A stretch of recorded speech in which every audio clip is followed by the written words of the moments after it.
Figure libre avec Patrick Cohen. Vincent Hervouette, d'abord vous nous parlez d'un nouveau revers pour Daesh. Son émir en Asie a été tué hier par l'armée des Philippines. Oui, en ce début de semaine ensoleillée, c'est l'embellie aussi sur le front terroriste. À Raqqa, les derniers djihadistes sont dos au mur, notamment ceux qui parlent français.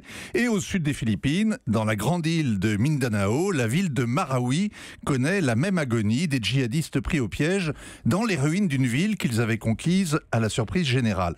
La bataille a commencé au printemps, quand l'armée philippine a fait une descente sur une maison qui avait été signalée comme une cache de terroristes. Et en fait, les militaires sont tombés sur un nid, le QG de djihadistes qui s'apprêtait à prendre la ville pour y imposer un ramadan sans mécréants. La contre-attaque a été violente, les militaires ont été repoussés, ils ont appelé les renforts, les djihadistes se sont retranchés dans le centre-ville, et à Mani, le président a annoncé qu'on allait voir ce qu'on allait voir, que ça allait durer 48 heures, que l'incident serait réglé. Les combats durent depuis 5 mois. Ils ont fait 1 millier de morts, 400 000 déplacés. Au début, les fanatiques ont fait flamber la cathédrale, puis les écoles, la prison. On croyait qu'ils étaient 30. Il y en avait des centaines, dont beaucoup d'étrangers venus du Yémen, d'Arabie, de Tchétchénie, d'Indonésie. Une internationale des égorgeurs.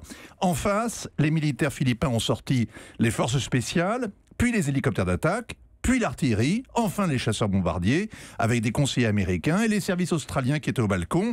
Et malgré tout ça, l'enlisement, à Marawi, comme à Sirte en Libye, comme à Mossoul en Irak, comme à Raqqa, les djihadistes vendent très cher leur peau. Alors donc hier, le chef de l'armée a exhibé la photo de l'émir de l'État islamique en Asie du Sud-Est. Alors le titre est ronflant, le nom aussi, Isnilon Totoni Apilon, appelez-moi l'émir, 50 ans, un diplôme d'ingénieur parlant ni anglais ni arabe, guerre férue de théologie, mais c'était une vedette en Asie.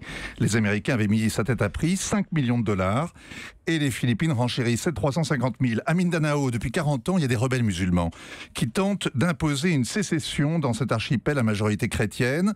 Apilon était un terroriste professionnel. Il a pris la tête du groupe Abu Sayyaf il y a 10 ans. Il a fait allégeance à l'État islamique dès qu'il est apparu. Et il a surtout, ça c'est génial, réussi à unifier au djihad toutes les milices qui étaient plus ou moins mafieuses. Et sa mort hier suffit à prouver que la disparition du califat en Syrie et en Irak ne signifie pas la fin de l'utopie. Les djihadistes vont continuer à chercher un fief et pas seulement à écraser ou à poignarder des passants en Europe. Vincent Hervouette. Axel ? Oui, on est surpris de voir que Daesh arrive à s'enraciner en Asie, aux Philippines, et à tenir tête aussi à des armées régulières, parce que vous nous dites que ces djihadistes, ils sont, pour beaucoup, ils viennent de Tchétchénie, du Yémen, donc ils jouent à l'extérieur, ils ne jouent pas à domicile. Il y a une véritable mondialisation du terrorisme. Il y a 1 millier d'Asiatiques qui se battent à Raqqa, en Syrie, comme en Irak, qui étaient là-bas en tout cas. Et en Asie, il y en a partout. Il y en a en Thaïlande, il y en a aux Philippines, évidemment. Il y en a en Indonésie, surtout, c'est là où il y en a le plus. Rappelez-vous, l'attentat de Bali, il y a au début des années 2000, qui a été revendiqué par Al-Qaïda. Et ils ont essaimé. Et le prochain hub de Daesh, c'est en Asie.